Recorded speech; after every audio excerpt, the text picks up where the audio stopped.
Monsieur Neal, on vous voit aujourd'hui avec la communauté ici. Dites-nous un peu le message que vous amenez aujourd'hui devant la Maison-Blanche. Ouais, notre message ici, Roger, c'est que nous sommes venus dénoncer la situation malheureuse qui se passe au Congo. Et on en a parlé il y a des décennies, il y a des années maintenant. Et nous sommes venus encore une fois dénoncer ces attaques génocidaires et criminelles dont nos peuples, spécialement, particulièrement à l'est du pays, où sont victimes. Donc nous venons amener ce problème à l'opinion américaine et au gouvernement américain. Ce gouvernement américain et cette opinion, la communauté internationale ont reconnu ce qui se passe là-bas chez vous en RDC et ils sont prêts, d'après ce qu'ils ont dit, à aider la RDC. Qu'est-ce que vous pensez qu'ils doivent encore faire de plus pour votre pays, la RDC? Non, c'est l'action. Ils doivent prendre maintenant des actions. Nous avons compris leur discours. Nous avons compris tout ce qu'ils nous ont dit. Maintenant, c'est l'action. Et l'action, c'est de condamner les gens, les criminels qui sont en train de tuer nos populations. Ils sont connus. Il faut les arrêter immédiatement. Il faut mettre hors d'état de nuire tous ces groupes rebelles ou armés qui continuent à massacrer nos populations. Il faut, par tout le moyen possible, prendre des actions pour les mettre hors d'état de nuire. C'est ça, c'est pas se limiter au discours, mais aller à l'action maintenant. Aller à l'action, Neal, on a aussi appris qu'il y a des Congolais qui font partie aussi de ce groupe-là. Et c'est pour ça qu'on dit que c'est un cas un peu compliqué ce qui se passe là-bas. Qu'est-ce que vous pensez de tout ça? Comment, d'après vous, résoudre un problème pareil pendant qu'il y a des autochtones qui font partie de ce groupe-là? Mais ces gens qui se font manipuler ces gens qui se font manipuler et qui agissent contre leur peuple, c'est la trahison, ces gens-là. Et ça, Roger, vous me donnez l'occasion d'interpeller notre gouvernement. Tous ces gens qui sont en train de jouer le double jeu, ils sont avec nous, mais ils soutiennent aussi des groupes rebelles. Ces gens-là, il est grand temps qu'on puisse les amener, les poursuivre en justice et les mettre hors d'état de nuire. Et donc ces efforts, Roger, doivent se passer au niveau international, à travers le gouvernement américain, la communauté internationale, mais aussi à travers notre gouvernement. Donc il y a la responsabilité de tous les deux côtés. De deux côtés. On a vu ensemble, là, vous tous, la communauté congolaise ici, moi-même j'ai vu le dernier discours du président Tshisekedi devant la nation. Qu'est-ce que vous pensez de ce discours-là? Vous pensez qu'il était temps, ou plus que temps? Qu'est-ce que vous pensez de tout ce qu'il a dit? Comme j'ai dit au début, Roger, nous voulons des actions. Maintenant, nous avons eu des discours pendant des décennies et des décennies. Voilà où nous en sommes, Roger. En ce moment, il y a des gens qui meurent. Et ces gens-là, vous ne résolvez pas leurs problèmes par des discours. Vous résolvez leurs problèmes par des actions. Donc nous voulons des actions. Vous voulez des actions et on a vu les Congolais marcher à Goma récemment, avant-hier, hier, et la population qui s'élève. Quel message vous avez envoyé à tous ceux? Nous sommes réunis, nous sommes ensemble avec eux. La même chose qu'ils ont fait à Goma, c'est ce qu'on fait ici aux États-Unis. Donc notre message à eux, c'est que nous sommes ensemble. Cette lutte qu'ils sont en train de mener pour mettre fin à cette situation, nous sommes ensemble avec eux. Nous menons ça ici dans la capitale du monde, comme on le dit. Donc nous sommes ensemble avec eux. Merci beaucoup, Neal, pour votre temps. Merci, c'est très gentil. Ouais, merci.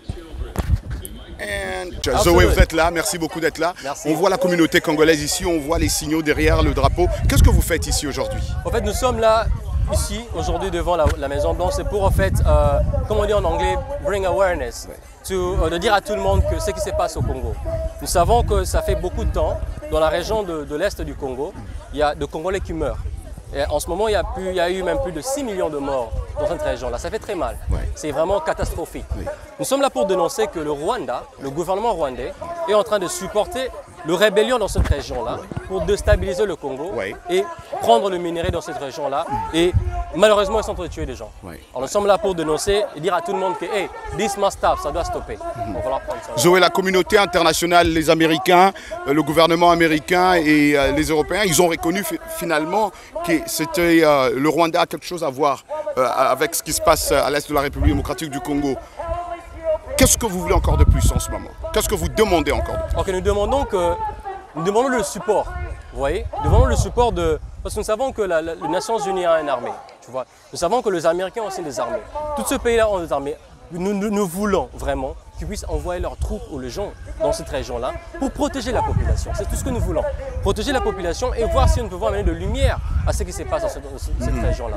En fait, nous voulons la paix. Nous voulons la paix, nous voulons la protection des individus, parce que ça, c'est l'humanisme. Nous avons besoin de la protection des humains qui sont en train de mourir là. Zoé, quel message vous envoyez à tous les Congolais qui sont en train de vous suivre ce soir partout dans le monde et spécialement ceux qui sont en train de traverser ce moment difficile à l'est de la RDC? Principalement, j'envoie le message à la jeunesse congolaise. La jeunesse congolaise, nous devons nous lever. On nous dit souvent que nous sommes l'espoir de demain, mais nous sommes l'espoir d'aujourd'hui. Si nous ne faisons rien aujourd'hui, rien ne va se faire. Ouais. Donc là où tu es, avec ce que tu fais, je veux que tu puisses te lever et commencer à parler sur le Congo, à dire à tout le monde qu'au Congo, les choses ne vont pas. Et c'est le moment pour nous de nous élever, nous lever et de travailler pour le Congo et de dire, peu importe ton domaine, motivateur, tout ce que tu fais dans la vie, parle sur le Congo et essaye d'apporter un changement dans la vie de tes frères congolais.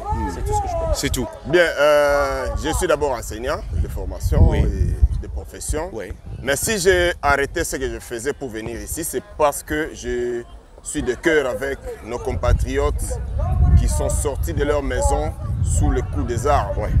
Les armes qui détonnent depuis plusieurs mois. Oui. Et selon les informations officielles et les informations qui circulent dans les réseaux sociaux, oui. ces armes sont venues du Rwanda, oui. Oui. Et ont été, avec l'appui des terroristes, des groupes terroristes, oui. Ont été utilisées pour oui. tuer beaucoup de nos compatriotes. Oui. Il y a des rapports clairs, mapping notamment, qui montrent clairement que la RDC a été victime à plusieurs reprises par des incursions rwandaises. Et ce qui est très très mal, c'est le silence de l'ensemble de la communauté internationale et même des Nations Unies qui connaissent la réalité de ce qui se passe au quotidien, les atrocités qui sont commises sur nos compatriotes de l'Est. Donc je joins ma voix à ceux qui sont en train de pleurer sur place, sur le terrain, pour que notre gouvernement, parce que je ne vais pas demander à la communauté internationale de vouloir être solidaire s'ils ne le sont pas, ils savent pourquoi ils ne sont pas solidaires, il n'est pas expliqué encore. À la MONUSCO, je ne peux pas leur dire parce qu'ils savent ce qu'ils sont en train de faire, mais je demande plutôt au gouvernement congolais qu'ils ont le mandat de protéger l'intégrité territoriale, la liberté des citoyens et de leurs biens, et la protection des biens et des citoyens. Donc, si les citoyens sont tués, ils ont l'obligation constitutionnelle de pouvoir doter notre armée des équipements appropriés. Parce que la MONUSCO a dit qu'ils ne peuvent pas protéger les citoyens, nos compatriotes, parce qu'ils n'ont pas les armes appropriées. Donc le gouvernement a l'obligation. On ne demande pas leur volonté. Ils ont déjà fait la diplomatie pendant des années, ça n'a pas marché. Aujourd'hui, ils sont obligés, plus qu'obligés, de recourir à la voie martiale pour protéger, ne fût-ce que protéger nos compatriotes qui sont tués tous les jours. Bienvenue à bord. Les passagers de RM Show sont priés de monter à bord.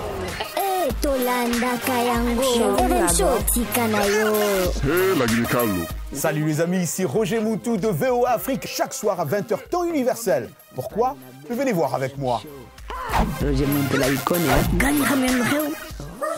Au programme de la bonne musique. Des sujets débats socioculturels. L'interaction avec nos auditeurs en Afrique et partout dans le monde.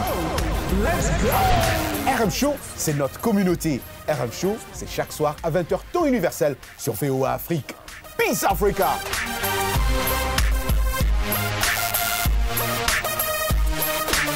Je prends le micro et à répondre aux aspirations du peuple congolais, je suis la bouche autorisée des Congolais.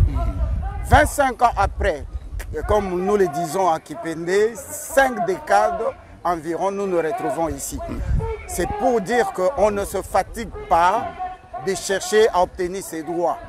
La traite des Noirs n'avait pas pris 2 mois, moins encore l'apartheid n'avait pas pris 3 mois. Les gens ont continué à se battre. Et les gens qui se sont battus, beaucoup d'entre eux sont descendus dans les abîmes, mais la lutte a continué. Donc aussi longtemps que nous n'arrivons pas à obtenir le fruit, à obtenir le fruit de ce que nous sommes venus chercher, nous continuerons à nous battre. Et nous nous battons pas seulement pour une seule cause, c'est-à-dire nous n'attendons pas que la cause atteigne son paroxysme et la fin, nous on s'arrête. Si on se tourne derrière toi, tu verras les Américains qui font partie d'un pays, parmi le pays le plus puissant de la planète, en train de manifester. Il faut leur poser la question de savoir ils manifestent pourquoi. On ne s'arrêtera pas de se manifester, ou de manifester, pardon, et en particulier la situation de la République démocratisée du Congo. Le but que nous voulions atteindre n'est pas encore atteint. Je veux dire quoi? Nous nous sommes battus pendant 25 ans parce qu'on se disait qu'on avait une personne à la tête du pays qui a trouvé que le pays, à peine on pouvait parler de 4 millions de morts, qui a amené ça à 12 millions, 16 millions, comme vous voulez. Et cette personne avait tellement dérangé le peuple congolais que la prise de conscience nous a obligés de demander son départ, d'où est venu le slogan « Pas de changement de constitution, pas de prolongation de mandat, Kabila dégage ». Et quel que soit le pourcentage de nos efforts, il a dégagé. Et nous avons ce qu'on appelle la présidence ou le pouvoir aujourd'hui.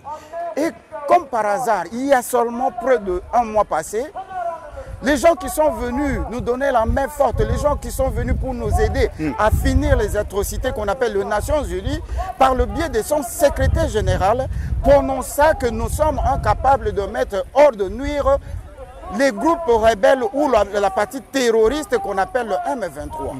Ça, c'était une insulte de 12 millions de morts. Nous sommes le seul pays, Roger Moutou, qu'on qualifie de la capitale mondiale du viol, sous la présence des Nations Unies.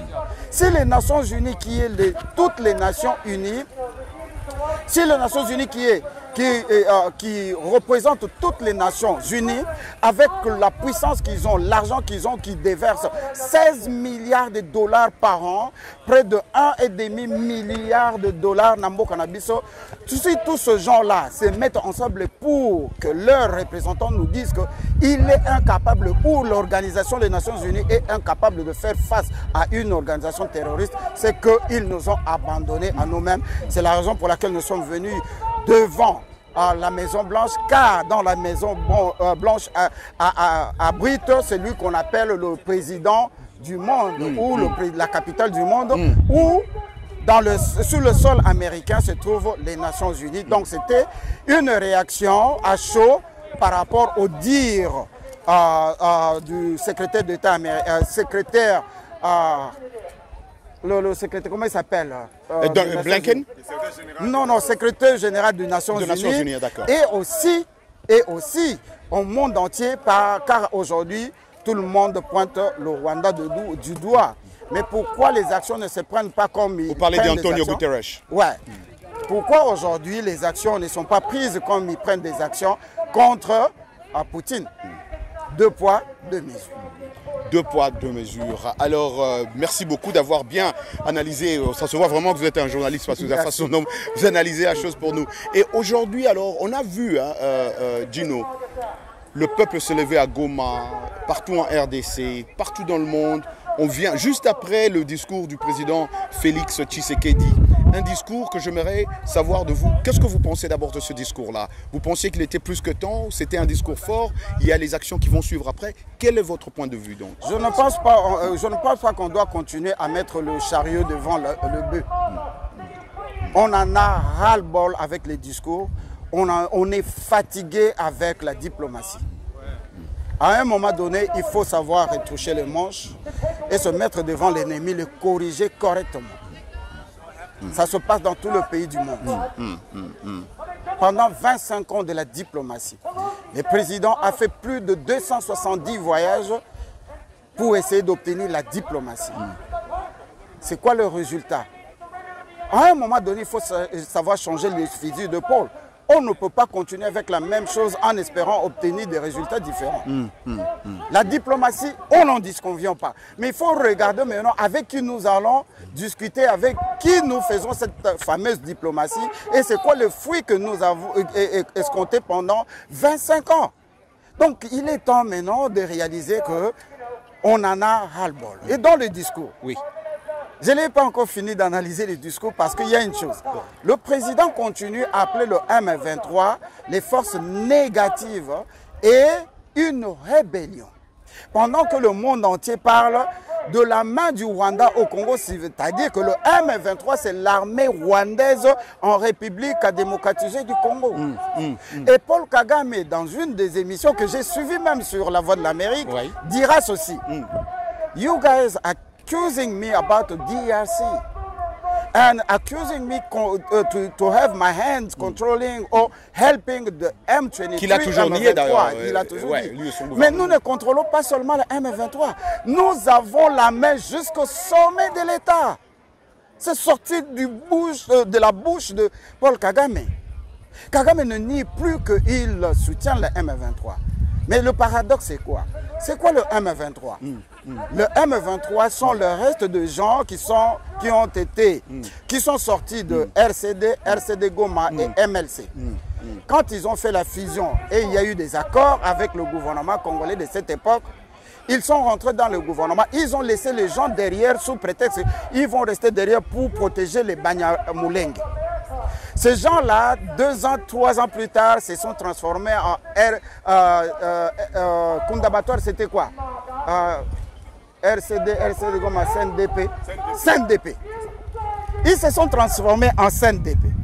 2 ans après, il y a eu des accords, ils se sont réunis, ils ont été intégrés dans l'armée, il y a le brassage et le mixage. Les mêmes personnes ont laissé une portion de gens qui, plus tard, deviendront le M23. Et aujourd'hui, si tu regardes, les M23, qui est devenu très puissant par rapport au dire du secrétaire général des Nations Unies, ont toute la porte ouverte donnant sur Ouganda. M23 sont des rebelles ou M23 sont des occupants. Ça se trouve dans le discours de Félix. Les 5 minutes avant la fin de son discours, il a dit ceci. Le Congo est... c'est quoi le terme? Je vais utiliser son terme à lui. Le Congo est... Oh, le terme est parti, je suis désolé. Non, il n'a pas parlé de l'occupation. L'agression. Il a dit le Congo est agressé. Oui. Est-ce qu'on peut parler de l'agression quand il s'agit de la rébellion? Non. L'agression, c'est quand un autre pays vous agresse. La rébellion, c'est quand les gens du pays se révoltent. Donc, dans le discours de Félix, il reconnaît indirectement que ce qui se passe, c'est une agression rwandaise, ce n'est pas une rébellion. Mais dans le même discours, il appelle le M23 une rébellion. Je vais donner encore un exemple pour finir. Quand ils sont allés négocier au Kenya concernant le M23, qui a représenté le M23? Les représentants de l'armée rwandaise. Quand ils sont partis en Angola, qui a représenté le M23? Lui-même, Paul Kagame. Et le lendemain, Roger Moutou, laissez-moi te faire savoir que j'ai reçu Willy Ngoma sur mon émission. Il a dit qu'il ne connaît pas la raison pour laquelle Kagame était parti là-bas. Donc, la rencontre de l'Angola ne concernait pas les M23 selon Willy Ngoma. Et en même temps, Kagame réclame qu'il a été pour négocier les cessez-le-feu entre le M23 et l'armée congolaise. Comment voulez-vous qu'un président d'un pays souverain doit aller représenter les rebelles dans notre pays? Contraste. Voilà le problème que nous avons dans notre pays. Dans le discours du président, il y a cacophonie, il y a les rebelles qui sont des terroristes et au même moment, nous ont envahis, donc ils nous ont attaqués, c'est le Rwanda. C'est la raison pour laquelle nous sommes ici pour dénoncer, pour que le président puisse structurer son discours. Et une chose est certaine, on ne met pas, j'essaye d'éviter la tautologie, le chariot devant le bœuf. Nous demandons à ce que le président puisse arrêter ou suspendre, ou je ne dirais même pas suspendre, cancel, couper les relations diplomatiques avec le Rwanda. Nous allons nous asseoir et fermer les frontières. Pourquoi? Parce qu'en ce moment que nous parlons, Bunagana est une porte ouverte qui donne sur le dos du M23 qui regarde au Congo. Derrière eux, la porte grandement ouverte, la frontière qui sépare avec l'Ouganda.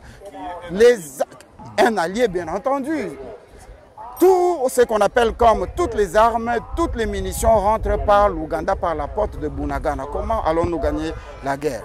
Nous entendons parler que notre ministre de la Défense, c'est un sujet rwandais. Qu'il la soit ou pas, il est dans le Congo, il exerce au Congo. Avez-vous déjà entendu un seul mot depuis ces atrocités du mois de mai?